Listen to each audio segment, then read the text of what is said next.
Friends ఒకసారి ఊహించండి, ఈ ప్రపంచంలో ఇక ఉద్యోగాలు లేవు, జీతాలు లేవు, కస్టమర్లు లేరు, అన్ని పనులు కూడా ఏఐ చేస్తుంది. చాలా వేగంగా, తక్కువ ఖర్చుతో, తప్పులు లేకుండా, మరీ ముఖ్యంగా విశ్రాంతి లేకుండా. చూస్తే ఇది చాలా మంచి వ్యవస్థలు అనిపిస్తుంది కొంతమందికి, ఎందుకంటే పని వాళ్ళ అవసరం లేదు, అలసట లేదు, జీతాలు అవసరం లేదు కాబట్టి. కానీ ఇక్కడ అసలైన సమస్య ఏంటంటే మనుషులకి ఉద్యోగం లేకపోతే వాళ్ళ దగ్గర డబ్బు ఉండదు, డబ్బు లేకపోతే వాళ్ళు ఏమీ కొనలేరు, వాళ్ళు ఏమీ కొనలేకపోతే ఏఐ తయారు చేసిన వస్తువులు ఎవరు కొంటారు? ఇదే అసలైన ప్రమాదం. కానీ ఈ విషయం గురించి ఎవరు మాట్లాడడం లేదు. టెక్ కంపెనీలు గానీ, బిలియనీర్లు గానీ, ఏఐని తయారు చేస్తున్న ఇంజనీర్లు గానీ. ఈ వీడియోలో మనం ఒక కీలకమైన ప్రశ్నను లోతుగా విశ్లేషించబోతున్నాం. అదేంటంటే ఒక రోజు ఆర్టిఫిషియల్ ఇంటెలిజెన్స్ మనకు సహాయం చేయడం మానేసి మన స్థానాన్ని తీసుకుంటే ఏం జరుగుతుందని. అది కేవలం ఫ్యాక్టరీలలో లేదా కాల్ సెంటర్లలో కాదు, పాఠశాలలోని టీచర్ల స్థానాన్ని, ఆసుపత్రుల్లోని డాక్టర్ల బాధ్యతని, సినిమా ఇండస్ట్రీ, ఆర్ట్స్, ఇంకా పాలిటిక్స్, ఇలా అన్నింటినీ రీప్లేస్ చేస్తే ఏం జరుగుతుంది? అప్పుడు మనిషి అవసరం లేకుండా అయిపోతుంది. మనుషులకి ఉద్యోగాలు ఉండవు, డబ్బులు ఉండవు, అసలు లక్ష్యమే ఉండదు. ఇక్కడ భయపడాల్సిన విషయం ఏంటంటే ఈ ఏఐ ప్రపంచాన్ని నిర్మిస్తున్న వారు వారికి తెలియకుండానే తామే తమ పాలనను నాశనం చేసే మార్గాన్ని కూడా సృష్టిస్తున్నారు. ఈ వీడియో ముగిసే సమయానికి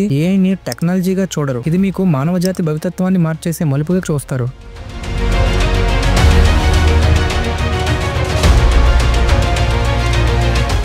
ప్రపంచవ్యాప్తంగా కంపెనీలు ఇప్పుడు ఒకే ఒక లక్ష్యంతో పరిగెడుతున్నాయి. వాటికి లాభం ఎక్కువ కావాలి, ఖర్చు తక్కువ అవ్వాలి. ఈ లక్ష్యాన్ని సాధించడానికి కృత్రిమ మేధస్సు వాళ్ళకి ఒక చక్కటి ఆయుధం అయింది. ఎందుకంటే ఏఐకి నిద్ర అవసరం లేదు, లీవులు అడగదు, వాటికి యూనియన్లు ఉండవు, అవి జీతం పెంచమని వాదించవు. అంతేగాక ఇది సీఈఓలకు కళల లోకంలో ఉంటుంది. అయితే ఫ్రెండ్స్, ఇవి జరగడం మనం ఇప్పటికే చూస్తున్నాం. సూపర్ మార్కెట్లలో క్యాషియర్లను సెల్ఫ్ చెక్అవుట్ మెషిన్ల ద్వారా భర్తీ చేస్తున్నారు. రచయితలను ఏఐ జనరేటెడ్ బ్లాగుల ద్వారా భర్తీ చేస్తున్నారు. కస్టమర్ సర్వీస్ ఏజెంట్లను వాయిస్ బాటిల్ ద్వారా భర్తీ చేస్తున్నారు. డెలివరీ బాయ్స్ ను రోబోలు మరియు డ్రోన్ల ద్వారా భర్తీ చేస్తున్నారు. కానీ ఇది కేవలం సాంకేతికత గురించి కాదు, ఇది ఆ భర్తీ తర్వాత ఏం జరుగుతుందనే దాని గురించి. ఎందుకంటే మానవులు ఇకపై అవసరం లేనప్పుడు వారు ఉద్యోగం నుంచి తొలగించబడతారు, వారు ఆదాయాన్ని కోల్పోతారు, వారు గౌరవాన్ని కోల్పోతారు, మనుషుల జీవిత ఉద్దేశం మాయమవుతుంది. ఇది కేవలం ఒక ఉద్యోగం కాదు, ఒక మనిషి యొక్క జీవన మార్గం ఒక్కసారిగా అంతం అవడమే. మరియు అది చాలా వేగంగా వ్యాపిస్తుంది. ఒక ఫ్యాక్టరీ ఆటోమేట్ అవుతుందంటే మరొకటి దాన్ని అనుసరిస్తుంది. ఒక సాఫ్ట్వేర్ కంపెనీ ఉద్యోగులను తొలగిస్తుందంటే మిగిలిన సాఫ్ట్వేర్ కంపెనీలు ఆ జాబితాలో చేరుతున్నాయి. మనకు తెలియకముందే మొత్తం పరిశ్రమలు ఖాళీ అయిపోతున్నాయి మరియు మన స్థానంలో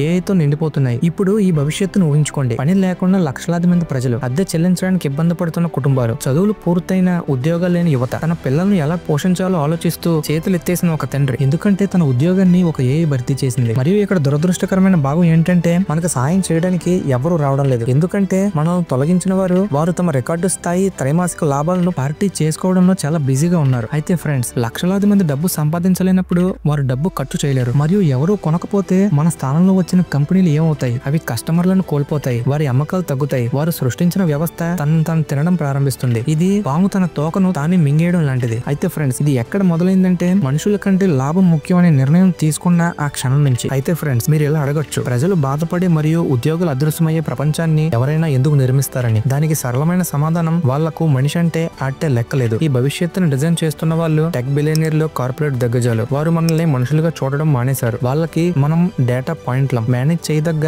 లేబర్ యూనిట్లం. వారు మనల్ని అవసరం అయిపోయిన తర్వాత పారేసే ఒక పాత టూల్స్ లా చూస్తారు. వాళ్ళకి మన బాధ అంటేనే అర్థం కాదు, వాళ్ళకి మన పోరాటం అంటే గణాంకాల్లో కనిపించే లాస్ మాత్రమే. వాళ్ళ ప్రపంచం హృదయాలతో కాదు, నెంబర్లతో, స్టాక్ విలువలతో, కోడ్స్ తో నిండిపోయింది. బదులుగా వాళ్ళకి ఇలా అనిపిస్తుంది, 2 పనులు చేస్తూ పిల్లలను పోషిస్తున్న గౌరవప్రదమైన తల్లి కంటే ఒక మెషినే మంచిదంటారు. విశ్రాంతి తీసుకునే మనిషి కంటే నాన్ స్టాప్ గా పనిచేసే ఏఐ బెటర్ అంటారు. ఒక లాభాల చార్ట్ పైకి వెళ్తుంటే మిలియన్ల మంది జీవితాలు కింద పడిపోతున్న ఆ విషాదం వాళ్ళకి గట్టిగా వినిపించదు. వాళ్ళు ఏఐని మన కోసం తయారు చేయలేదు, మనల్ని పక్కకు నెట్టేందుకు తయారు చేశారు. మరింత లాభం, మరింత కంట్రోల్, మరింత వేగం కోసం. ఫ్రెండ్స్, ఇక్కడ ఉండే ఒక డార్క్ కోణం ఏంటంటే వాళ్లకు ఇది ప్రగతిగా కనిపిస్తుంది. వాళ్ళు ఇదే అభివృద్ధిని నమ్ముతున్నారు. ఒకవేళ ఆ అభివృద్ధి వెనక మిలియన్ల మంది ఆకలితో అలవటిస్తూ ఉద్యోగాల కోసం తలబాదుకుంటుంటే అప్పుడు మనం ఏ రకమైన భవిష్యత్తును నిర్మిస్తున్నామో ఒకసారి ఆలోచించండి. అయితే ఫ్రెండ్స్, ఈ ఏఐ ఆధిపత్య ప్రపంచంలో మనం ఎలా మనుగడ సాగించాలి? ఇక్కడ మనం అనుసరించగల ఒక 3 మార్గాలు ఉన్నాయి. వాటిలో ఒకటి మాత్రమే జీవించడానికి విలువైన భవిష్యత్తుకు దారి తీస్తుంది. మొదటిది, జరిగేదాన్ని జరగనివ్వాలి. ఇందులో ఉన్నత వర్గాలు నియంత్రణ తీసుకుంటాయి, ఉద్యోగాలు అదృశ్యమవుతాయి, ప్రజలు ఆకలితో అలమటిస్తారు మరియు ప్రపంచం డిజిటల్ నియంతృత్వంగా మారుతుంది. ఇది చాలా సరళమైనది, క్రూరమైనది మరియు సాధ్యమే. రెండవది, యూనివర్సల్ బేసిక్ ఇన్కమ్. ఇక్కడ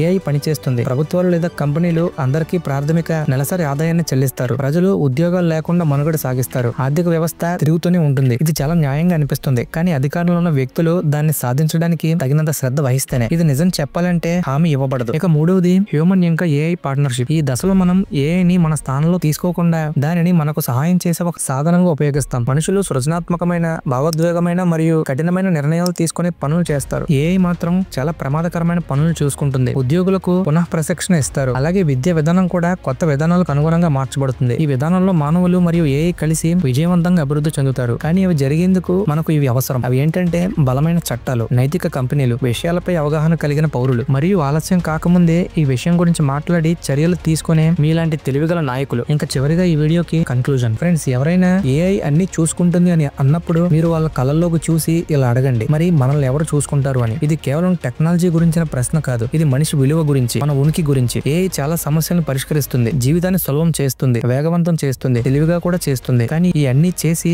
చివరికి మనుషుల్ని మర్చిపోతే ఆ ప్రయోజనం ఎక్కడుంది? మనం తెలివైన ప్రపంచాన్ని కాదు, మన జీవితాలకు అర్థం ఉన్న భవిష్యత్తును సృష్టించుకోవాలి. ఇక్కడ నిజమైన ప్రమాదం ఏంటంటే ఏఐకి మన పాత్రనిచ్చి మనల్ని పక్కన పెట్టడమే అసలైన ప్రమాదం. కాబట్టి అసలైన ప్రశ్న ఏంటంటే ఏఐ అన్ని చేయగలదా అన్నదే కాదు, మనుషులుగా మనం భవిష్యత్తులో అవసరం అవుతామా అన్నదే అసలైన ప్రశ్న. దానికి సమాధానం, ఆ నిర్ణయం మీ చేతుల్లోనే ఉంది.